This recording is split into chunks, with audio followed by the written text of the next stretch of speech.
Now, The Hunt Palmer Show. Yes! I feel like I've been waiting for this my entire life. You're listening to The Hunt Palmer Show on 104.5 ESPN Baton Rouge. Jolly good fun. Jolly good. Locking down the middle of the day. America's favorite daytime fun show. Live from the Mercedes-Benz of Baton Rouge studio. This is Hunt Palmer.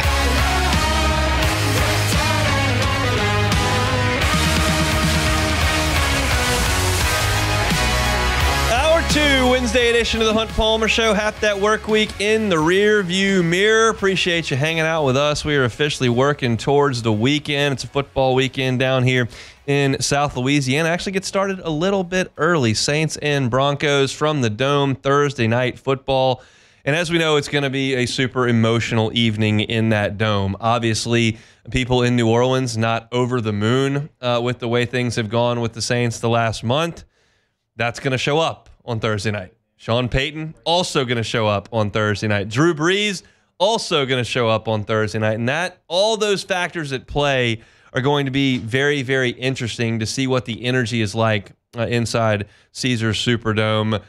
We'll see, but it's going to be a football game between the Broncos and the Saints. We're going to talk about that with our guy Cody Roark from Locked On Broncos. He joins us now on the Jim's Firearms Hotline. Cody, thanks for the time. How are you? I'm good. How are you? Doing quite well. Does anybody in Denver care that Sean Payton is coming back to the Superdome? We were wondering that yesterday at practice because obviously it was our only chance to go see practice. Obviously, his teams are coming off Sunday. You only get one practice, and then you do a walkthrough. They're heading to New Orleans tonight. We were asking that question. There were a couple of Broncos reporters that ended up going to New Orleans to try to do a story. And we asked the question, is there really anybody in Denver who cares about Sean's homecoming? Probably not, but obviously it's a story that kind of ties the two together. I know when Peyton returned to Indy, it was big for Broncos fans. I'm not sure that's the same magnitude, though, when it comes to a head coach versus a Hall of Fame quarterback.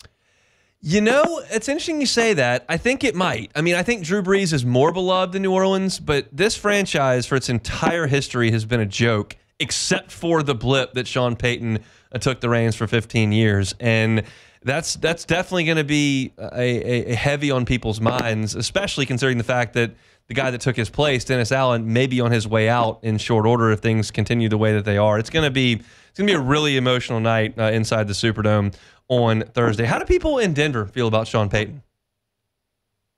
Look, I think some people are rubbed wrong by Sean because, Sean's no nonsense. He's down to business. I know some reporters here, I think they get frustrated by him, but, I think the reality is, and what I've learned just by being around Sean, he's always been great to me, just don't ask dumb questions. Like, don't ask questions that we know he's not going to answer. Like, that's the thing I always try to tell people. Like, the one thing Sean's not going to answer to us, he's not going to tell us about injuries.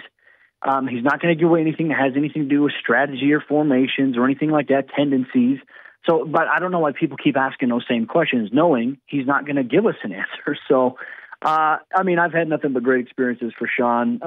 I think Broncos fans, they like Sean. I think they're a little frustrated with how the offense has played since he's been here as the head coach, but I think there are so many moving pieces. It's not where it needs to be just yet.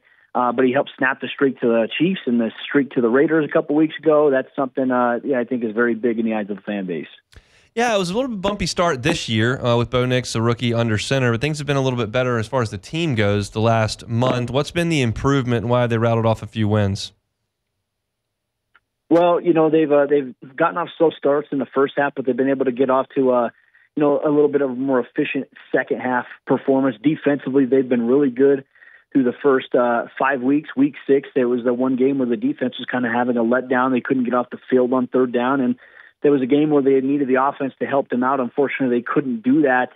I would say that really the story for them, Bo Nix has been protecting the football, and, coming off the win against the Raiders, he had 3 total touchdowns there. There's just some inconsistencies with the offense right now, but Bo's protection of the football has been a big reason that they've been winning games, but the defense, the way that they've been playing, has pretty much kept them, even though the offense has struggled, has kept them in every game. So that's been a promising development, but they need the offense to start carrying their weight a little bit more.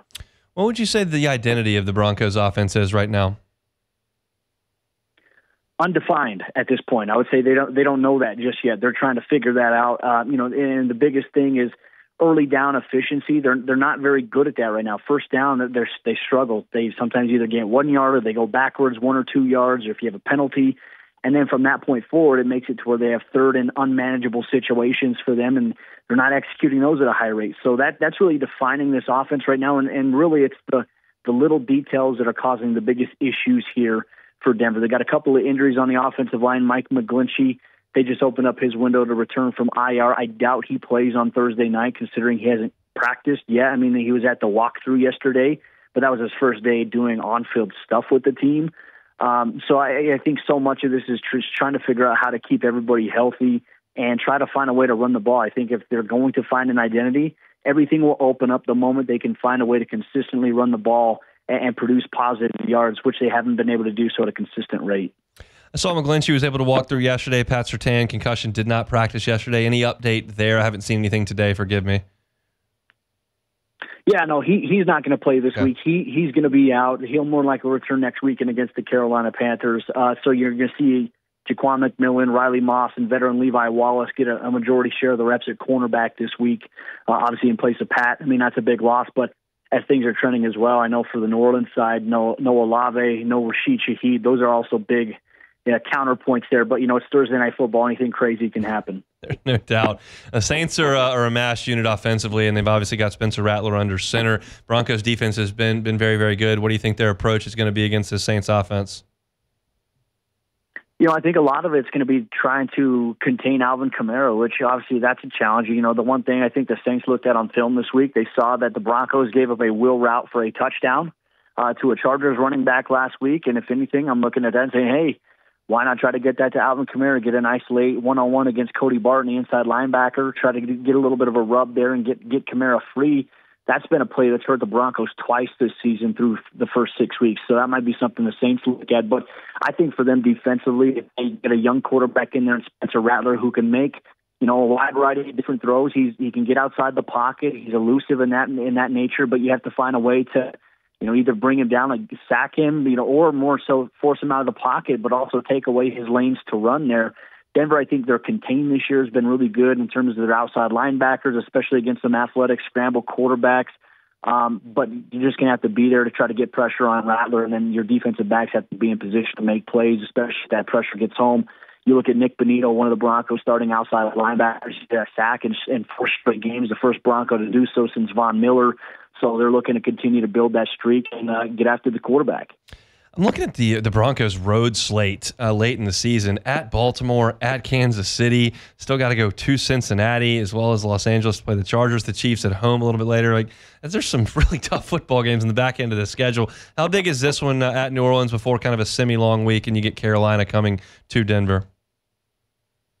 Yeah, it's huge, and Denver's really kicking themselves. They couldn't win at home last week against the Chargers because of the stretch that you mentioned that is coming up. Carolina, they're one of the worst teams right now. You never overlook a team like that. The Raiders did that and then got embarrassed at home by, obviously, Andy Dalton and company. Yeah. But they crucial. This is a huge game. The tough part about it is that it's coming off such a you need to find a way to get your 4th straight win. And that's something that Sean Payton's talked about all week long. So, he said, forget all the stuff about me going back to New Orleans. He said, we're trying to figure out how to win our 4th game. And look, most of the sports books had Denver at 5.5 wins this year. I mean, the fact that they're 3-3 right now is a little bit of a surprise. So they're exceeding expectations. If they get a win on Thursday, that'll be huge for them. But as you mentioned, the road gets tougher for them down the second stretch. He's Cody Roark, Locked On Broncos, giving us a look at Sean Payton's team that'll come in for some Thursday Night Football tomorrow. Cody, thanks so much for the time. Appreciate you guys. Thank you so much. It's going to be a crazy one. It's just hard to imagine me to sit here and go, look, you're looking at an offensive line that's all banged up and no Olave and no Shaheed. I realize we're not supposed to talk about injuries, but you don't have a quarterback, your 2 top wide receivers to your offensive line. You're basically just playing the backup unit, and that's a good Broncos defense. So that's going to be a tall order for Clint Kubiak and the New Orleans Saints. We'll break that game down kind of in its entirety coming up tomorrow. But Beck, I'll just go that's a gauntlet on the road that Denver's going to be playing here. I mean, Baltimore and Kansas City might be the best 2 teams in the league, and you're playing both of those 2 teams away from home. You still got to go to Los Angeles, who just beats you on your home field. You still got to go to Cincinnati, who I don't think is terrible. And then you still got to play the Chiefs. Like that's it. They've got some that are very winnable, like Carolina at home. Vegas, I don't think is great, and they should win against Cleveland at home. But like there's some real action on this Broncos schedule. Yeah, there certainly is, man. It's not going to be easy for Sean Payton in Denver, considering the division he plays in, and the AFC is just pretty stout all around. So yeah, I mean, I think if he can get this team to 8 or 9 wins, it'll probably be viewed as a decent, solid start.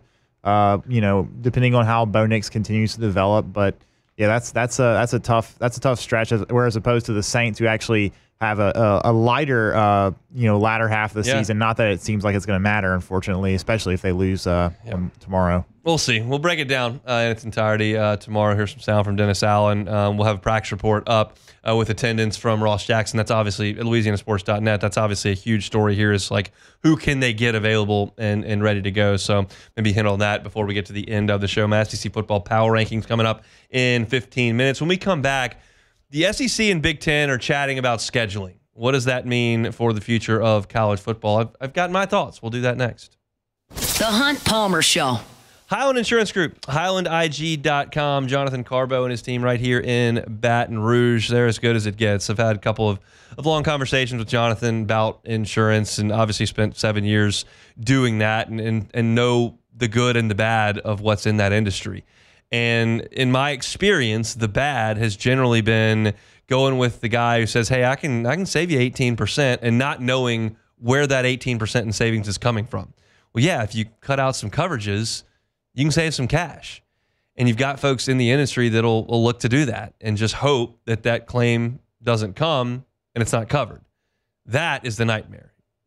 As a business owner, if you don't know exactly what's in that policy language, and I've looked at them, they're long. Policies are long. GL policies are long. EPL policies are long. Property policies can be very, very detailed. Auto insurance can be complicated. If you're a business owner and you just want to worry about running your business and let somebody else handle the ins and outs of your insurance, Highland Insurance Group's where you need to be. They should be a trusted part of your team. You trust your attorney when things go south. You trust your CPA to make sure everything's on the up and up. Trust your insurance broker to make sure the correct insurance is in place. And the Highland Insurance Group can do that. EPL, crime, cyber, D&O, umbrella, all these lines of coverage you may need, but you may not understand exactly what they do. Jonathan Carver and his team do. They can help you with it. They can also do employee and group benefits as well. They can be your one-stop brokerage for all things insurance. Check them out online at HighlandIG.com. That is the Highland Insurance Group. This is the Hunt Palmer Show on 104.5 ESPN, Baton Rouge.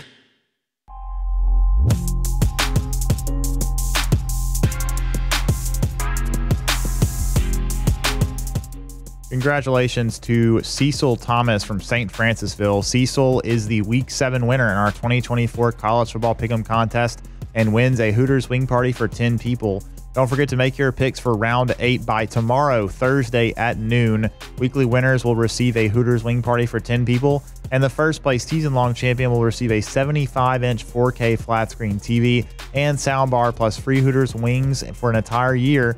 It's the 2024 College Football Pick'em presented by Hooters.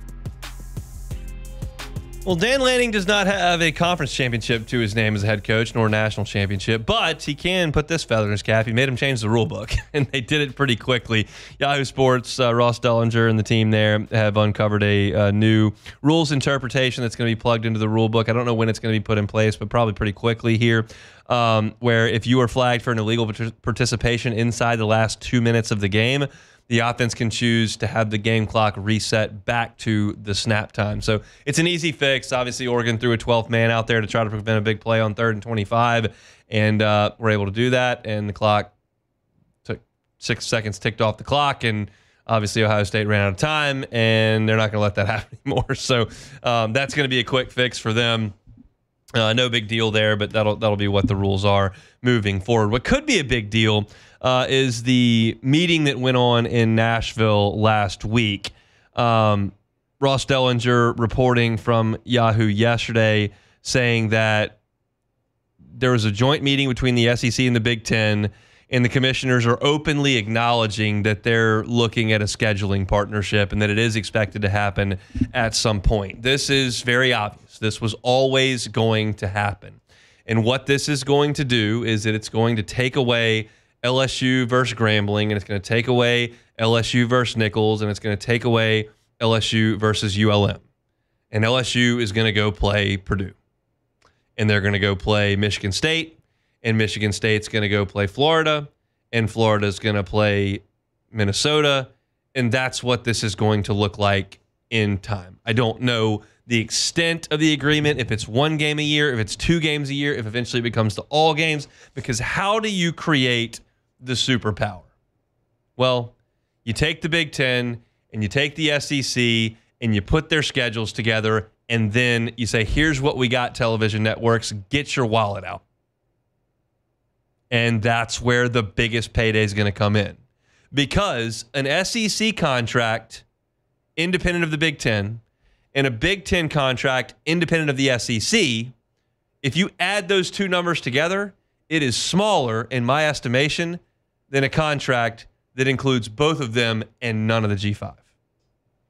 The most money the SEC and Big Ten could possibly get is to create a television deal that includes only SEC and Big Ten games exclusively and has all of them. At that point, you can sell half of it to Fox and a quarter of it to Disney and a quarter of it to Amazon or whatever. But it doesn't mean one network has to come with all the money for it. You can parse it out. But you become as strong as you can be together. And I have been candid with you on this from the start. I'm not smart enough to tell you what that means for Louisiana Tech's baseball team. I don't know what that means for Wichita State's basketball team. I don't know what that means for Georgia Southern basketball, Georgia Southern football, Georgia Southern tennis. I don't know. I know that those schools and athletic programs do count on those dollars that they get from playing these football games where they lose 66-0. Tennessee Chattanooga goes up to Knoxville. It's 70-0. Here's your check. Okay, this helps with expenses. When that goes away, I don't know. And I do have sympathy for the college athlete who isn't necessarily a Power 5 athlete but wants to continue playing and wants to get an education because they can play at a lower level. Like, that's always been a vital part of collegiate attendance. Scholarships for people in athletics. And if those teams go away because those programs can't be funded, like, that's a negative. And I'm willing to sit here and admit that. But I'm also going to talk out of the other side of my mouth and go, man, this is going to be really cool when the SEC and the Big Ten get together and they're playing each other. Because it's just more interesting. It's more compelling. And I don't feel like the only way to watch college football and have it be compelling is for the national champion to go 12-0. Y'all well know that. I'm okay with a national champion going 8-3, 8-4, and then getting hot if they can do that. And once you wipe these games away where everybody's winning 3 guaranteed every year, well, you start to look more like the NFL, where teams with losses make the playoffs. Because just mathematically, if you take Ole Miss's schedule, where they're playing horrendous teams the entire month of September, and you take Ohio State's schedule, where they're playing horrendous teams the entire month of September, and you make them play each other, one of them's losing. That I can promise you. I am smart enough to figure that out. And if you make Ohio State play Ole Miss, and then they've got to play USC, and then they got to play Florida, well, teams are losing. All of a sudden, you take the 7 losable games you had, and you make it 11. And I think that's more interesting. I think it's more fascinating. And I think it'll be a net positive for the viewer. And I am the college football viewer. Maybe it will be a negative for collegiate lacrosse players. Maybe it's a negative for college hockey players. Maybe it's a negative for the women's tennis team. I don't know. Maybe it's not. Maybe they figure out a way to make this work. But that's not my job. I don't know how that happens. But this is not an if. The Big Ten and the SEC are going to get together and make this happen. I don't know when. I do know that it's going to happen. Because for the last 25 years, every single solitary decision we've made outside of one has been about money. Everything has been about money. The only thing that is not about money was canceling football teams because we had a global pandemic. We lost money on that. You lost ticket sales. You lost concession revenue. You lost games that were being played. You lost money on COVID. But barring a global pandemic, every decision that is made is about money. Coaching buyouts, facilities races, NIL, conference realignment, television contracts, everything is about money. And the biggest pot of money exists when the Big Ten and the SEC join hands and go, hey, television, what you got? They're strong without each other. They're the strongest with each other. So that's going to happen eventually. And to some people, that is just disgraceful that LSU would be playing Purdue and Penn State and UCLA instead of Ole Miss and Auburn and Alabama. Money. Money didn't matter that much in 1963.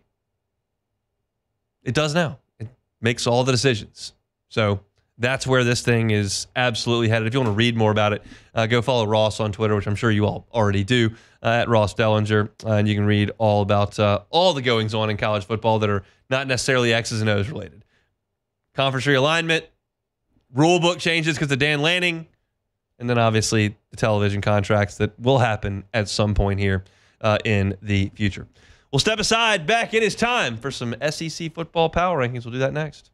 The Hunt Palmer Show. Evolve Physical Therapy. EvolvePT.com is the website. If you're in pain, that's not fun. Those of you that are in pain that want to get back to being your active selves, I get it. Want to get back to working out daily. You want to get back on the golf course on the weekends. You want to get back to playing pickleball or playing with your grandkids. You want to get back out on the youth sports field. No matter your age, if you're an active person and you're dealing with pain, Evolve Physical Therapy and Sports is there for you. It's going to be a hands-on experience. They're going to do soft tissue manipulation, dry needling, cupping, scraping. All that can be done by Robbie Bolton and his team, and you're going to be interacting and working with one of their physical therapists the entirety of your trip there.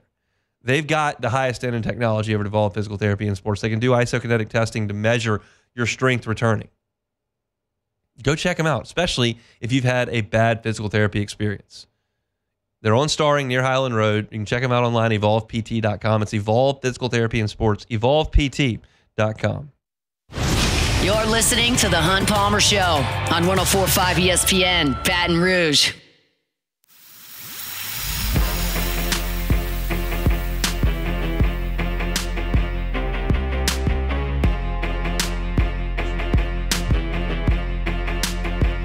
There's an old saying, when it rains, it pours. We are so far beyond pouring on the New Orleans Saints. Adam Schefter with a report. Rashid Shaheed will have meniscus surgery on Thursday. That'll determine whether or not he will be sidelined for multiple weeks or for the rest of the season. There are two different repairs there. One's a recovery of 4 to 6 months. The other's 4 to 6 weeks. Just depends on what the result of that surgery is. Chris Olave is not going to play with a concussion. Derek Carr is out with an abdomen injury. Taysom Hill was not spotted today at practice. Apparently. He's doubtful for the game. Look, man, I don't know what to tell you. Let me go at it from two different angles. The first angle is this. I told you 3 weeks ago, I'm tired of talking about injuries. Everybody's hurt. The Eagles didn't have any wide receivers when they showed up. All the Chiefs pass catchers were gone. You've got the Falcons team missing 2 offensive linemen when you played them as well. Everybody's got multiple injuries. Everybody's got them at one spot. It's just the nature of the NFL. It is what it is. And then you get to a certain point where it's just not realistic for me to expect a coaching staff to have a team prepared to play. I cannot expect Clint Kubiak to wave a magic wand and take a team with no Eric McCoy and no Cesar Ruiz and no Derek Carr and no Rashid Shaheed and no Chris Olave and no Taysom Hill. That is 6 starters. That is 6 starters. I cannot, in good conscience, feel like Clint Kubiak is supposed to go out there against the Denver Broncos and put up 28 points without those guys. That is part one of this thought.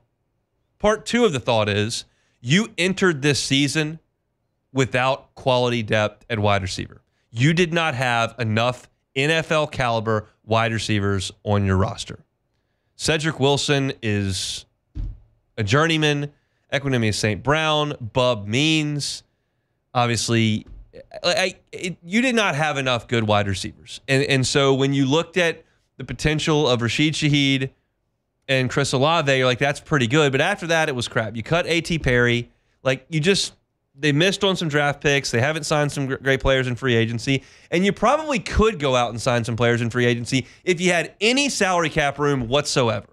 But you don't. So you don't. And you sign bargain bin guys off the street and hope you stay healthy. And for 2 years in a row, you haven't stayed healthy, and your roster's in shambles. Like, the defense wasn't that hurt on Sunday, and they still gave up 50. You want to take away the defensive touchdown? Mid-40s. But I don't feel like I'm contradicting myself when I say the Saints didn't do a good enough job in terms of assembling the roster. And two, these breaks are more than any team I think could handle. I don't think I could go to any team in the NFL, take their starting center, starting right guard, starting quarterback, starting tight end, best two wide receivers off the field and say, all right, go get them. Also, left guard, too. Lucas Patrick started left guard in the first week. I just don't think that's realistic. Not to mention, Kamara had broken ribs, and you've got Penning and Fuaga at tackle who are young players. It's a tough spot, man. I feel for those of you who are Saints fans, the swell in emotion from what we were looking at after week 2 to what we're looking at now it's almost hard to fathom. I mean, we've watched it, so we know how we got there. But like, to go from the toast of the league to a complete and utter dumpster fire is tough to do in a month. And the Saints have absolutely pulled it off. Some because of their own fault, some because of just rotten luck. And so it is what it is. If you're just jumping in and missing what we were talking about there at the top. Rashid Shaheed, meniscus surgery tomorrow. Expected to determine whether he'll be sidelined for multiple weeks or for the rest of the season. We'll learn anything new, we'll certainly let you know. Ross Jackson's all over to LouisianaSports.net. He's got a practice attendance report up. He's got a story up on Rashid Shaheed as well. So if you go over to LouisianaSports.net, you can read up on all of that. All right, let's do some SEC football power rankings. Beck, let's rock. Hunt's SEC Power Rankings.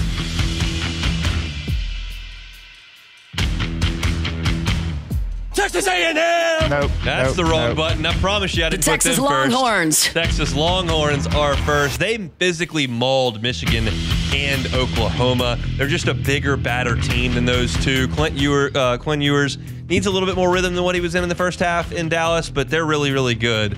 Number 2.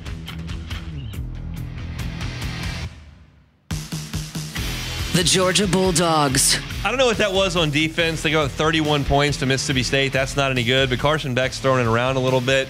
I think that Georgia's defense is not what it has been. I think that's pretty evident based on the first half against Alabama and what we saw against Mississippi State, but I still think Georgia's really, really good. I'm going to be hesitant to lay those points with Texas when we get to Friday's picks. I think Georgia's excellent, and this is where I think there is a delineating line between those two and the rest of the conference. We go to number 3. The Alabama Crimson Tide. Yes, I'm well aware that Bama beat Georgia. I also think that Georgia's better than Bama, and I think there's a line of delineation there. But Bama is number 13 in the SEC in total defense. That's shocking to me. Now, they're better than that in terms of yards per play. They're just on defense for a lot more plays. They're on defense for a lot of time of possession. They're not getting the requisite stops. So we'll see what they can do against the bad Tennessee offense right now. But Bama, I've got it number 3. Number 4. The LSU Tigers. All right. Y'all like that? Is that okay with everybody if I put LSU at number 4? That's up 2 spots. They are getting better. That defense is getting better, and this team has an identity. They can throw the ball. They protect the passer really well. They rush the passer really well. They get back there and create some tackles for loss in the backfield. They're playing better. I got them at 4. Number 5. Texas A&M! They're the Aggies. I've got them up 2 spots to number 5 this week, and they didn't play last week. Why? Teams backed up behind them. Look, that was a demolition of Missouri. They handled their business against Arkansas. They went to the swamp and dominated. I don't think they're awesome, but they're good. They're number 5. Number 6. The Ole Miss Rebels. Backed up just one spot. I said this when we talked to JD in the first hour. I think Ole Miss is good. I don't know if Lane Kiffin can keep those mercenaries together to be committed to playing for Ole Miss after they just took the check and they're not going to potentially make the playoffs. But that defensive front is good. Their run defense is good. And I think Jackson Dart's pretty good. Would have liked to have Trey Harris in the second half of that game. He didn't. I think the Rebels are still pretty good. I got them at number 5. The Tennessee Volunteers. Here's number 7, Tennessee. They win a game against Florida and back up 3 spots. I just can't deal with his offense right now. Their statistics say they're scoring 42 points per game for the season, which is true. But they scored 69 on Chattanooga, 51 on NC State, and 71 on Kent State. Then they got into SEC play, 25 at Oklahoma, 14 at Arkansas, 17 against Florida. That's not very good. They got to figure something out on offense this weekend against Alabama. The ball's at 7. The Vanderbilt Commodores. Number 8, Beck.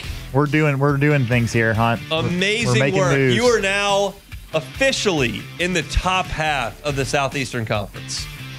What an effort. Coach Lee, what do you have to say to Coach Lee? Well, what I have to say to him is congratulations on winning SEC Coach of the Year. You've already won that award. Over. It's over. How about Coach Sark? Nope. What about Coach Kelly? Hunt. Coach Elko. How many times have we talked about the fact that it's almost nigh impossible to win football games, SEC football games at Vanderbilt? He's doing it right now. They're playing solid football. Vanderbilt at number 8. Number 9. The Arkansas Razorbacks. That's LSU's opponent this week. Razorbacks are a little schizophrenic. I didn't move them here. They're coming off a bye week. I don't know what Taylon Green's status is. I like their defense. I like the defensive coordinator. Petrino's got them statistically looking good on offense. We'll see on Saturday night in Fayetteville. The South Carolina Gamecocks. I moved South Carolina up from 13 to 10 this week. I don't know why. I can't figure out Kentucky and South Carolina. These are my problem children at this point. Carolina looks like they can rush the passer one day. They look like they can run the ball one day. They look awful the next day. They look terrible against Ole Miss. Looked great against Kentucky. Looked schizophrenic against LSU. Then they go to Tuscaloosa. They look, I don't know. I got them at 10. They're up 3 spots. They lost the game. I don't know what to do. The Oklahoma Sooners. They backed up 3 spots. They are terrible on offense. Worst total offense in the SEC. They scored 3 points on Texas. They looked completely out of sorts and manhandled. They're playing a true freshman at quarterback. Their defense might be good. It might not be good. Their offense is terrible. I moved them back to number 11. That's Oklahoma. Number 12. The Kentucky Wildcats. Again, I don't know what to do here. Vandergrift's throwing it all over Ole Miss. Then they can't score in a given week. They get beat by Vanderbilt. I don't know what to do with Kentucky. I moved them back 1 spot to 12. I do think they have some good characteristics, specifically the defensive line, and the teams after this have some real issues everywhere. But I got Kentucky at 12, sure. The Missouri Tigers. Missouri backs up a spot. Look, you should have lost to Vanderbilt. You got embarrassed by Texas A&M. You go to UMass. I'm not watching that game. I don't care what you do to UMass. 17,000 in capacity. You shouldn't be playing that game. I think Missouri's bad. They're 13. The Florida Gators. Okay, nice effort in Knoxville. Bad news, Graham Mertz out for the year. DJ Lagway is going to take it the rest of the way. And now you're going to get into the meat of this schedule. Like, you just played Tennessee. You still got to play Georgia and Texas before LSU comes to town. Like, I don't think Florida's very good. I got him at 14. The Auburn Tigers. No moving up here for the Auburn Tigers. Bad issues at quarterback, bad turnover problems, and they don't beat anybody. And when you don't beat anybody, you generally tend to remain towards the bottom of the barrel, and that's where they've stayed. My bottom 3 are the same. Florida 14, Auburn 15, and number 16. The Mississippi State Bulldogs. Bad football team. Nice job going to Georgia and scoring a bunch of points, but you gave up a bunch of points too. I don't see Mississippi State moving out of the cellar this year. That seems to be their destiny for the 2024 season until Jeff Levy can go recruit some players. But I've got Mississippi State at number 16. So we'll run through them once again. At the top, Texas number 1, Georgia number 2. Got Bama at 3. The LSU Tigers move up 2 spots to number 4. A&M also moves up 2 spots. They are number 5. Ole Miss backs up to 6. Tennessee backs way up to number 7. Vanderbilt enters the top half of the league at number 8. Arkansas, who's LSU's opponent this week, is at number 9. South Carolina moves up after losing, to number 10. Oklahoma backs up 3 spots to number 11. Number 12 is Kentucky. Number 13 is Missouri, and the bottom 3 are the same. Florida at 14, Auburn at 15. That's still weird that those 2 programs are at the bottom of the league. And number 16, Mississippi State. What do we think, Beck? I like it. Obviously, like I said, Vandy at 8 is great. It's a really good spot for them. Is that their high water mark for the year? I'm going to say no, just because. You think they're going to get to 7 or 6? I think they can get to 7. I think so because Chris Marler of LouisianaSports.net, Vern Dumquist on Twitter, put Vanderbilt at 4 this week. Yeah, he needs a full psychiatric evaluation. That's a bit. CAT that's scan, a bit much. Brain scan, brain dye, the whole thing. They got to figure out what's going. They're not 4th. Yeah, that's kind of crazy. But I called him out via text message in our group text for LouisianaSports.net, and he responded in all caps, "Let them live." I'm letting them live. They're not in the top 4. I don't know how long I'll be walking this earth. They'll never be top 4. No, Vanderbilt at 8 is very respectable. I do think they can move up because Tennessee has looked very, very, very suspect stinks these last few weeks. And, I mean, they got a tough one coming up on Saturday, and Vandy wins. Here's a better question. Is LSU's high water mark number 4? I will say no. Because when if they take care of business, they're going to have to win their next 3. Yeah, if they do, then they move up, obviously. If they win their next 3, they might move up to 2. Depends on what Georgia and Texas do this week. Yeah. But that seems... I don't love the odds of them winning the next 3. I just need them to win 2. Yep. That's what... I'm just going to operate under the guise that 10-2 is good enough until it's proven it's not. That's the guys I'm going to operate under. So we shall see, I guess. That's your SEC Power Rankings for this week. Take a time out, come back and close it out. Hunt Palmer Show. The Hunt Palmer Show. LeBear's Baton Rouge. Got to make it your game day headquarters, and game day this week is Thursday for the Saints and the Broncos. I'm going to be inside ESPN Bet at LeBear's, hanging out, watching Saints Broncos. Also going to have an eye on the MLB playoffs. There's blackjack right there. It's an incredible game-watching environment for Thursday Night Football, and I will be there. Very much invite you to come out. We'll start at about 6 o'clock, be there through the end of the ball game, so would love to see you out there. And always tell you, download that Cover 5 app. Download the Cover 5 app, go to the SEC contest, and enter the code LABRSEC24. Had a bounce-back week personally last week. You pick the games against the spread. You get points based on how much your team covers by. You can have big weeks. You can also have terrible weeks like I did 2 weeks ago, and that knocked me way back. There are weekly prizes available. There are season-long prizes available. Download that Cover 5 app.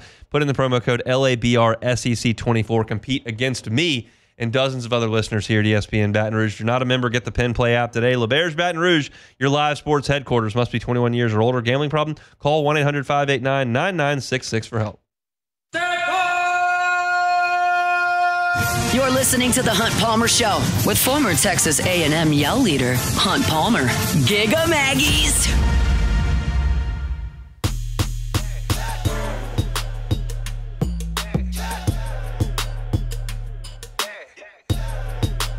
If you're just joining us, jumping in the car to go get the kiddos at carpool, wherever the case may be, big news of the day, Rashid Shaheed out for Thursday's game and out for sure multiple weeks, perhaps the entire season, as he's got a meniscus injury that's going to require surgery tomorrow.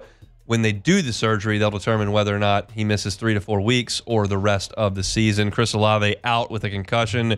Obviously, Derek Carr not going to play. The Saints really up against it for tomorrow against the Denver Broncos on Thursday Night Football. We'll certainly break it down on tomorrow's show, and Matt will have much, much more coming up on After Further Review from 3 to 6. So just a tough spot for the New Orleans Saints. But I do want to invite you out to see me at LeBear's tomorrow, ESPN Bet. We're going to be watching the Saints game, watching some baseball. Should be a good time out at LeBear's tomorrow. So excited to get out there on a Thursday night for Saints and some Major League playoffs. All right, take it or leave it. All righty, first one here. Scotty Scheffler recently on a golf podcast said that he'll probably choose the same menu from his first Masters win for the Champions Dinner at next year's tournament. Running it back, take it or leave it. Leave it. That's pitiful. Yeah, that's tough. I mean, you've got so long to consider what you'd like to serve, and you've got this incredible staff in the kitchen at Augusta to make it happen for you. Just think of some other things. I remember last time everyone kind of got on Scotty because it looked like an Applebee's menu. It was like cheeseburger sliders and ribeye and mashed potatoes and like the whole. It just looked like one of those like deals chocolate chip skillet. Yeah, chocolate chip cookie skillet. It looked like a Chili's Applebee's type thing. And hey, if that's what you want, that's great. All that stuff sounds good to me. But like, just mix it up a little bit. Go with Speed did barbecue. Yeah. Just do some barbecue. That's fine. Steak's good as well. But like, come up with some other sides. Get a little creative. Although this is not surprising. No, it's not. Because Scotty doesn't, to me, seem like the guy who's just going to spend a lot of time on that. He just doesn't care about much stuff like that. So I think if he had it his way, I mean, he'd probably just serve Chipotle at the thing. Yeah. I think so. It seems like, he certainly cares more about, how his driver dispersion as opposed to what's going to be on the menu for dinner. The point is, like, it's in April and we're in October. Just you and Meredith sit down and brainstorm it. Give it an hour. Just give it 1 hour. Yeah, it's fun. You just think about things you love to eat. And like Augusta apparently doesn't even have a menu in the clubhouse. You just tell the kitchen staff what you want. Like, that's what you're working with here. So like, just get creative. Have them do something fun. Yeah, exactly. That's my thoughts as well. Next one here, Lay's chips are bringing back some of their more unique flavors that they've had over time here, including chicken and waffles, fried green tomato, cheesy garlic bread, southern biscuits, which I found interesting, and gravy, and southern biscuits and gravy, and crispy taco. Take it or leave it. In totality, I'm going to leave it. Well, I'm leaving all of them, and I'm going to tell you why, Hunt. Please tell me why. If you can make a potato chip taste literally just like a meal or a type of food, there's something going on there that just is not natural. Yeah, I'm not going to partake in that. I mean, like, cheesy garlic bread doesn't sound bad on a chip because that kind of works. Yeah. Biscuits and gravy is a little tough. much. Yeah, I don't know. Like, chicken and waffles is a fantastic meal. I'm not eating fried green tomatoes because I don't eat tomatoes. But fried green tomatoes are good, Hunt. I'm not going to eat that. Okay. But I don't really need this. I'm not a chip connoisseur per se.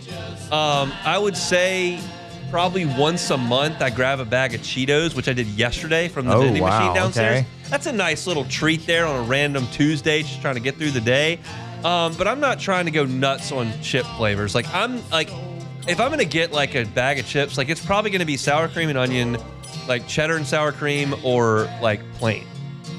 Like, I like plain Pringles or plain Ruffles or plain Zaps, but I don't need biscuits and gravy. Yeah, like I said, I'm not interested in that, especially not southern biscuits and gravy doesn't sound very appetizing to me on a potato chip flavor. But all right, last one here. The Yankees beat the Guardians. They get 2-0 series lead yesterday. The Bronx Bombers are going back to the World Series. Take it or leave it. I'm going to take it. I think I'll take it. The Guardians are good. They're not great. And I think the Yankees potentially could be great. If the Yankees win, Major League Baseball is in absolute heaven, because then at that point you've got Yankees and Dodgers, which are your two markets, or you've got Yankees and Mets, which is going to make that town explode. So, I think that is going to happen. I think Major League Baseball gets it their way. And there are a lot of people that hate the Yankees. I am not. They're not in my league or my division. I don't really care. They don't have a lot of those old guys that were part of that dynasty that rubbed people the wrong way because they were winning all the time. I like watching Aaron Judge hit. That's pretty good. DJ's there. So I'm not too concerned with it. There are no NL Central teams left. The White Sox are not left. I don't care who wins. So I'm good with the Yanks back in the World Series. Even obviously MLB probably would. There's no question they want the Yankees as opposed to the Guardians in the World Series. Yes. However, if it's the Yankees, the Dodgers or the Mets, either way, that's a really great storyline. I mean, you got the Yankees and Mets who, the Yankees and the Dodgers. The Subway Series. Yeah, the Subway Series with Yankees and Mets, and then of course Yankees-Dodgers, a classic rivalry. From I don't past really remember time, that Clemens Piazza Subway Series. I don't remember watching a lot of that. Obviously, you've seen the video now when Clemens throws the bat back, but like I don't remember a lot of that. I would be into that. That'd be good, yeah. There's some drama and intrigue there. I love these baseball playoffs. I'm watching every night. I'm glued to it. I think it's awesome. I did switch over to the Bengals game on Sunday because baseball got out of hand. The Dodgers just took control. But I'm in. I think these baseball playoffs are fantastic. So I will certainly be locked into that coming up this evening. That's it for our Wednesday show. Open things up. talking about the Arkansas rivalry and what LSU fans feel about it, what the program may feel about it, and what the results actually have borne out. And you really need to care. Coming up on Saturday. If you want to hear that, you can catch it on YouTube at Hunt on LSU. JD Piquel talking National College Football at 1:15. It was a What If Wednesday. Cody Roark from Locked On Broncos with us to preview tomorrow night's game in the Dome. The SEC and Big Ten are going to combine schedules. What does that mean for college football? And then my SEC Power Rankings. If you missed any of it, catch it on demand. 1045ESPN.com's on demand tab, Apple Podcasts, Spotify, Google. Wherever you find your sound, you can find us. Matt's coming up to drive you home on AFR. We'll see you tomorrow, same time, same place on The Hunt Palmer Show. The Hunt Palmer Show.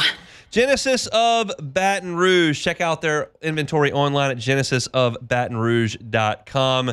When you think Genesis, you should think luxury. It's a luxury vehicle. It's a luxury experience. How about this?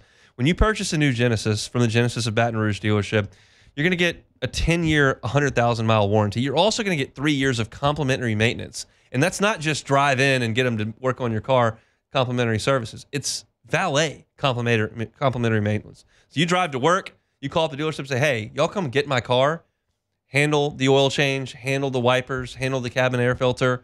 I'm going to be getting things done. They'll bring you a car while you're working. They'll do the maintenance on your car, bring it right back. That's the type of experience you're talking about with a Genesis. If you're in the market for a new vehicle, just give Genesis a shot. They're on airline near Piku. You can check out the entire inventory online, as I told you, at genesisofbatonrouge.com. That is genesisofbatonrouge.com.